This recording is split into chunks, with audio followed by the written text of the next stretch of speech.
नमस्कार विद्यार्थी मित्रांनो, आपलं स्वागत आहे आपल्या यूट्यूब चॅनलवर यशस्वी स्टडी पॉईंट मराठीवर।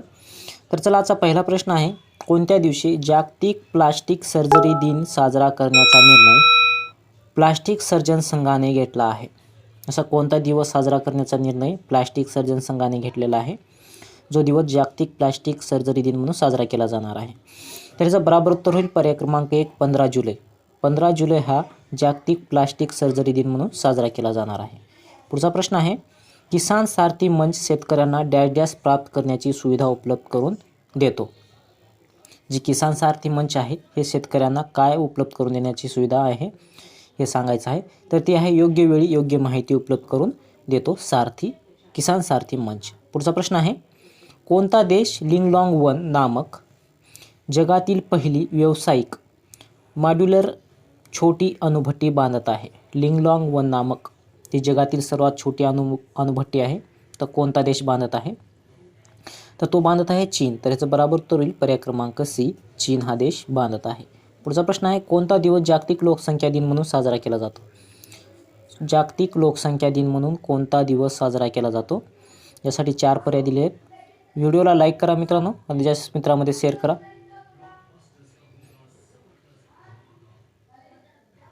याचं बरोबर उत्तर होईल पर्याय क्रमांक 1, 11 जुलै हा जागतिक लोकसंख्या दिन म्हणून साजरा केला जातो। पुढचा प्रश्न आहे, भारतातील अर्वाचीन ओली पर्वत कोणता आहे? भारतातील अर्वाचीन ओली पर्वत कोणता आहे? याचं बरोबर उत्तर होईल पर्याय क्रमांक 4, हिमालय हा भारतातील अर्वाचीन ओली पर्वत आहे। पुढचा प्रश्न आहे, उल्कापातामुळे कोणत्या सरोवराची निर्मिती झाली? जे उल्कापात आहे त्या उल्कापातामुळे खालीलपैकी कोणत्या सरोवराची निर्मिती झाली ते सांगायचं आहे। यासाठी 4 पर्याय दिलेले आहेत, पुलिकत, चिल्का, लोणार, सांबार। त्याचं बरोबर उत्तर होईल पर्याय क्रमांक 3, लोणार सरोवराची निर्मिती ही उल्कापातामुळे झालेली आहे। पुढचा प्रश्न आहे, भारतातील पहिला खत कारखाना कोणता आहे ते सांगायचं आहे खालीलपैकी। त्याचं बरोबर उत्तर होईल पर्याय क्रमांक 2, सिंद्री हा भारतातील पहिला खत कारखाना आहे। पुढचा प्रश्न आहे, ईशान्य भारतात स्थलांतरित स्थितीस काय म्हणतात? ईशान्य भारत आहे त्या ईशान्य भारतामध्ये स्थलांतरित स्थितीस काय म्हटले जाते? यासाठी 4 पर्याय दिले, 4 पर्यायापैकी बरोबर उत्तर सांगायचं आहे। त्याचं बरोबर उत्तर होईल पर्याय क्रमांक 4, झुम स्थिती असे स्थलांतरित स्थितीस म्हटले जाते। पुढचा प्रश्न आहे, निकोबार द्वीपबेटात किती बेटे आहेत?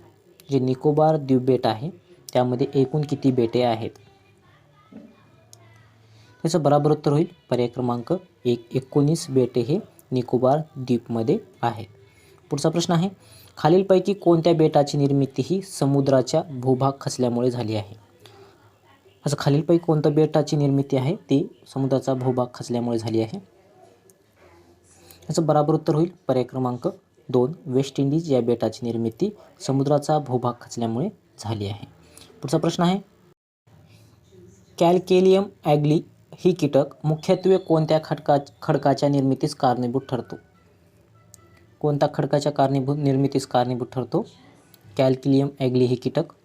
त्याचं बरोबर उत्तर होईल पर्याय क्रमांक 3, प्रभाळ खडक।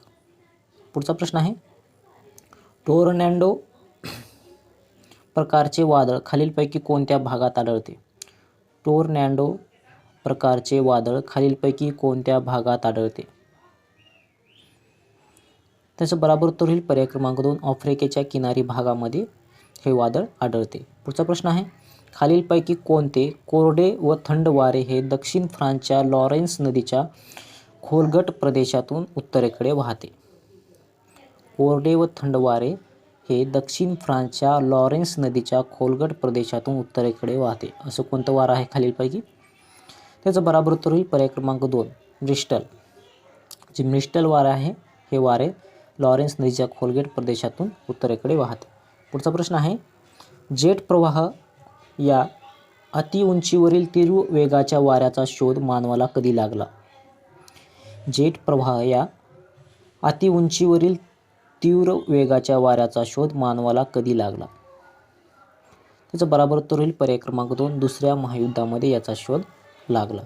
पुढचा प्रश्न आहे, बुद्धगया खालीलपैकी कोणत्या राज्यात आहे? जे बुद्धगया आहे हे खालीलपैकी कोणत्या राज्यात आहे? त्याचं बरोबर उत्तर होईल पर्याय क्रमांक 2, बिहार या राज्यामध्ये बुद्धगया आहे. पुढचा प्रश्न आहे, खालीलपैकी कोणत्या राज्याचे दरडोई उत्पन्न वनक्षेत्र जास्त आहे? खालीलपैकी कोणत्या राज्याचे दरडोई उत्पन्न वनक्षेत्र जास्त आहे? त्याचं बरोबर उत्तर होईल पर्याय क्रमांक 4, सिक्कीम या राज्याचे. पुढचा प्रश्न आहे, खालीलपैकी कोणते राज्य मत्स्य उत्पादनासाठी आघाडीवर आहे? खालीलपैकी कोणते राज्य मत्स्य उत्पादनासाठी आघाडीवर आहे? याचं बरोबर उत्तर होईल पर्याय क्रमांक 1, केरळ राज्य. पुढचा प्रश्न आहे, ओसाड व नापीक जमिनीसंदर्भात खालीलपैकी कोणत्या राज्याचे क्षेत्रफळ जास्त आहे? ओसाड व नापीक जमिनी संदर्भात खालीलपैकी कोणत्या राज्याचे क्षेत्रफळ सर्वात जास्त आहे? त्याचं बरोबर उत्तर होईल पर्याय क्रमांक 1, राजस्थान या राज्याचे क्षेत्रफळ जास्त आहे. पुढचा प्रश्न आहे, लक्ष्मी विलास पॅलेस खालीलपैकी कोणत्या शहरात आहे?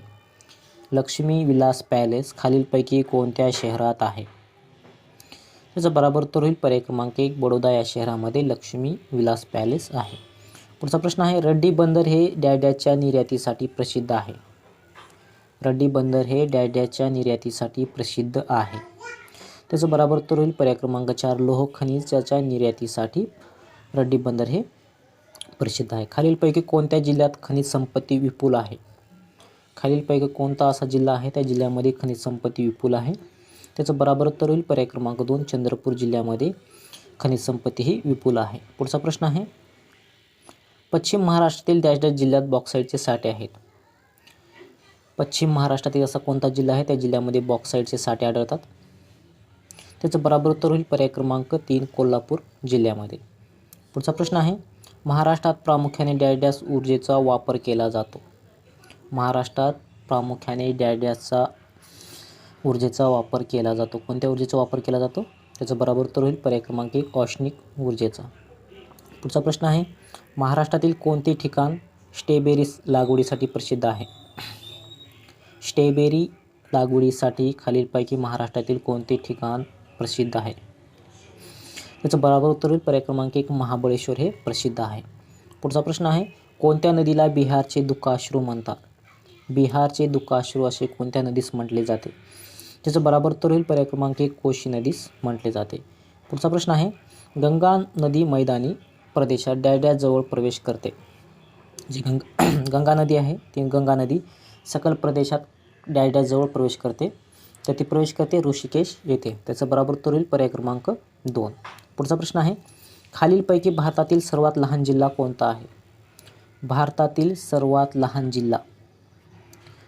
त्याचं बरोबर उत्तर होईल पर्याय क्रमांक 2, माहे हे भारतातील सर्वात लहान जिल्हा आहे. पुढचा प्रश्न आहे, गंगेच्या मैदानी प्रदेशात भारतातील डॅश डॅश टक्के लोक सामावून घेतले आहे. गंगेच्या मैदानी प्रदेशात भारतातील किती टक्के लोक वास्तव्य करतात? त्याचं बरोबर उत्तर होईल पर्याय क्रमांक 2, 23% लोक हे गंगेच्या मैदानी प्रदेशात वास्तव्य करतात. पुढचा प्रश्न आहे, डॅश डॅश ही भारतातील सर्वात लांब नदी आहे. भारतातील सर्वात लांब नदी सांगायची आहे. याचं बरोबर उत्तर होईल पर्याय क्रमांक 3, गंगा ही भारतातील सर्वात लांब नदी आहे. पुढचा प्रश्न आहे, मानवत, सेलू, पूर्णा आणि डॅश डॅश हे परभणी जिल्ह्यातील तालुके आहेत. आपल्याला परभणी जिल्ह्यातील तालुके सांगायचे आहेत. 3 तालुके दिले आहेत. एक तालुका खालील 4 पर्यायापैकी सांगायचा आहे. मानवत, सेलू, पूर्णा आणि डॅश डॅश हे परभणी जिल्ह्यातील तालुके आहे. त्याचं बरोबर उत्तर होईल पर्याय क्रमांक 1, सोनपेठ. मानवत, सेलू, पूर्णा आणि सोनपेठ हे परभणी जिल्ह्यातील तालुके आहेत. त्याचं बरोबर उत्तर होईल पर्याय क्रमांक 1. पुढचा प्रश्न आहे, कोल्हापूर आणि कुडाळ यामध्ये डॅश डॅश घाट आहे. घाट सांगायचा आहे. कोल्हापूर आणि कुडाळ या दोन्हीमध्ये कोणता घाट लागतो? त्याचं बरोबर उत्तर होईल पर्याय क्रमांक 3, हनुमते हे घाट या 2 ह्याच्यामध्ये लागतो. पुढचा प्रश्न आहे, महाराष्ट्रातील खालील घाटाचा दक्षिणेकडून उत्तरेकडे कोणता क्रम बरोबर आहे? दक्षिणेकडून उत्तरेकडेचा क्रम सांगायचा आहे. का घाट दिलेले आहे त्या घाटाचा. त्याचं बरोबर उत्तर होईल पर्याय क्रमांक 1, फोंडा, आंबा, कुंभार्ली, बोरघाट हे दक्षिणेकडून उत्तरेकडे याचा बरोबर क्रम आहे. पुढचा प्रश्न आहे, खालीलपैकी कोणत्या जिल्ह्याची सीमा ही तेलंगणा राज्याच्या सीमेशी कमीत कमी लागून आहे? असा कोणता जिल्हा आहे त्या जिल्ह्याची सीमा तेलंगणा राज्याच्या सीमेला कमीत कमी लागून आहे?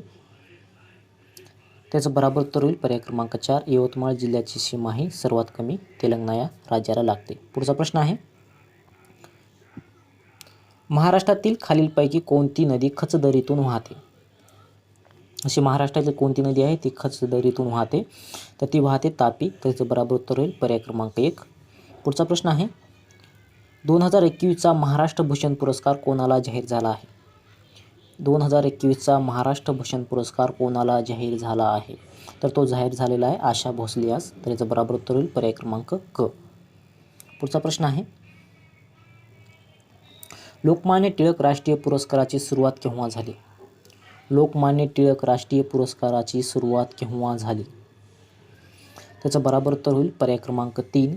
वर्ष 1983 या वर्षी लोकमान्य टिळक पुरस्काराची सुरुवात झाली. पुढचा प्रश्न आहे, यंदाचा लोकमान्य टिळक पुरस्कार कोणाला जाहीर झाला? यंदाचा लोकमान्य टिळक राष्ट्रीय पुरस्कार कोणाला जाहीर झालेला आहे? तर तो जाहीर झालेला आहे सायरस पुणेवाल्याला. पुढचा प्रश्न आहे, सायरस पुनावाला यांनी पुण्यात केव्हा सिरम इन्स्टिट्यूट ऑफ इंडियाची स्थापना केली? सिरम इन्स्टिट्यूट ऑफ इंडियाची स्थापना सायरस पुणेवाल्यांनी पुण्यात केव्हा केली हे तुम्हाला सांगायचं आहे. त्याचं बराबर उत्तर होईल पर्याय क्रमांक 2. 1966 या वर्षी सिरम इन्स्टिट्यूट ऑफ इंडियाची स्थापना झालेली आहे. पुढचा प्रश्न आहे, मध्य प्रदेशातील कोणत्या वाहक प्रकल्पाला युनेस्को बायोस्फिअर रिझर्व घोषित केले आहे? युनेस्को बायोस्फिअर रिझर्व म्हणून घोषित केलेले आहे. असं कोणता आहे मध्य प्रदेशातील वाघ प्रकल्प? त्याचं बराबर उत्तर होईल पर्याय क्रमांक 4. पन्ना वाघ प्रकल्प. पुढचा प्रश्न आहे, भारताचे संयुक्त राष्ट्रातील स्थायी राजदूत कोण आहेत? संयुक्त राष्ट्रातील स्थायी राजदूत कोण आहेत? याचं बराबर उत्तर होईल पर्याय क्रमांक ब. TS त्रिमूर्ती हे संयुक्त राष्ट्रातील स्थायी राजदूत आहेत. पुढचा प्रश्न आहे, बाबरनामा कोणत्या भाषेत लिहिला गेला आहे? जो बाबरनामा आहे तो बाबरनामा कोणत्या भाषेत लिहिला गेलेला आहे? त्याचं बराबर उत्तर होईल पर्याय क्रमांक 3. तुर्की भाषेमध्ये हा बाबरनामा लिहिलेला आहे. पुढचा प्रश्न आहे, भारतातील सर्वात जुनी तेल रिफायनरी कोठे आहे? भारतातील सर्वात जुनी तेल रिफायनरी कोठे आहे? कोणत्या राज्यामध्ये आहे? त्याचं बराबर उत्तर होईल पर्याय क्रमांक क. आसाम या राज्यामध्ये भारतातील सर्वात जुनी तेल रिफायनरी आहे. पुढचा प्रश्न पाहूया, नॅशनल इंडियन मिलिटरी कॉलेज कोठे आहे? नॅशनल इंडियन मिलिटरी कॉलेज कोठे आहे ते सांगायचं आहे. तर ते आहे डेहराडून येथे. याचं बराबर उत्तर होईल पर्याय क्रमांक ड. पुढचा प्रश्न आहे, पाकिस्तानचा राष्ट्रीय खेळ कोणता आहे? पाकिस्तानचा राष्ट्रीय खेळ कोणता आहे? तर पाकिस्तानचा राष्ट्रीय खेळ हा हॉकी आहे. तर याचं बराबर उत्तर होईल पर्याय क्रमांक ब. पुढचा प्रश्न आहे, पुढील कोण भारतीय राष्ट्रीय काँग्रेसचे कधीही अध्यक्ष झाले नाहीत? पुढील पैकी असे कोण आहे जे राष्ट्रीय काँग्रेसचे कधीही अध्यक्ष झाले नाहीत? 4 पर्याय दिले. 4 पर्यायापैकी बरोबर उत्तर सांगायचं. त्याचं बरोबर उत्तर आहे बाळ गंगाधर टिळक. त्याचं बरोबर उत्तर होईल पर्याय क्रमांक क. हे कधीही राष्ट्रीय काँग्रेसचे अध्यक्ष झालेले नाहीत. पुढचा प्रश्न आहे, कोणत्या अभिनेत्याला सर्वोत्कृष्ट अभिनेता म्हणून आंतरराष्ट्रीय एम्मी पुरस्कार 2020 जिंकला आहे? सर्वोत्कृष्ट अभिनेता म्हणून आंतरराष्ट्रीय एम्मी पुरस्कार 2020 कोणी जिंकला आहे? असं कोणता अभिनेता आहे? त्याचं बरोबर उत्तर होईल पर्याय क्रमांक 1. बिली बॅरेट. बिली बॅरेट हा सर्वोत्कृष्ट अभिनेता म्हणून आंतरराष्ट्रीय एम्मी पुरस्कार 2020 जिंकला आहे. पुढचा प्रश्न आहे, 28 फेब्रुवारी 1909 रोजी डॅश येथे पहिला महिला दिन साजरा करण्यात आला. कोठे करण्यात आला? 28 फेब्रुवारी 1909 रोजी पहिला महिला दिन साजरा करण्यात आला. तो कोठे करण्यात आला? त्याचं बरोबर उत्तर होईल पर्याय क्रमांक अ. न्यूयॉर्क येथे करण्यात आला. पुढचा प्रश्न आहे, डॅश हे वर्ष युनोने जागतिक महिला वर्ष म्हणून जाहीर केले. युनोने कोणते वर्ष जागतिक महिला वर्ष म्हणून जाहीर केले? त्याचं बरोबर उत्तर होईल पर्याय क्रमांक ब. वर्ष 1975 हे जागतिक महिला वर्ष म्हणून जाहीर केले. पुढचा प्रश्न आहे, 8 मार्च हा जागतिक महिला दिन म्हणून स्वीकारायचा ठराव डॅश यांनी मांडला आणि तो पास झाला. 8 मार्च हा जागतिक महिला दिन म्हणून स्वीकारावा असा ठराव डॅश यांनी मांडला, तो पास झाला. कोणी मांडला? त्याचं बरोबर उत्तर होईल पर्याय क्रमांक क. क्लारा झेटकिन यांनी हा ठराव मांडला आणि तो पास झाला. पुढचा प्रश्न आहे आणि व्हिडिओतला शेवटचा प्रश्न आहे, ला लिगा फुटबॉल 2020 स्पर्धेत कोणाला विजेतेपद मिळाले? ला लिगा फुटबॉल 2020 स्पर्धेत कोणाला विजेतेपद मिळाले? याचं उत्तर तुम्हाला कमेंट बॉक्समध्ये सांगायचं आहे. या प्रश्नाचं उत्तर तुम्हाला कमेंट बॉक्समध्ये द्यायचं आहे. व्हिडिओ कसा वाटला हे कमेंट बॉक्समध्ये सांगायला विसरू नका. चॅनलवर नवीन असाल तर चॅनलला सबस्क्राईब करा आणि बेल आयकॉनला क्लिक करा आणि जास्तीत मित्रांमध्ये शेअर करा मित्रांनो. जय हिंद, जय महाराष्ट्र.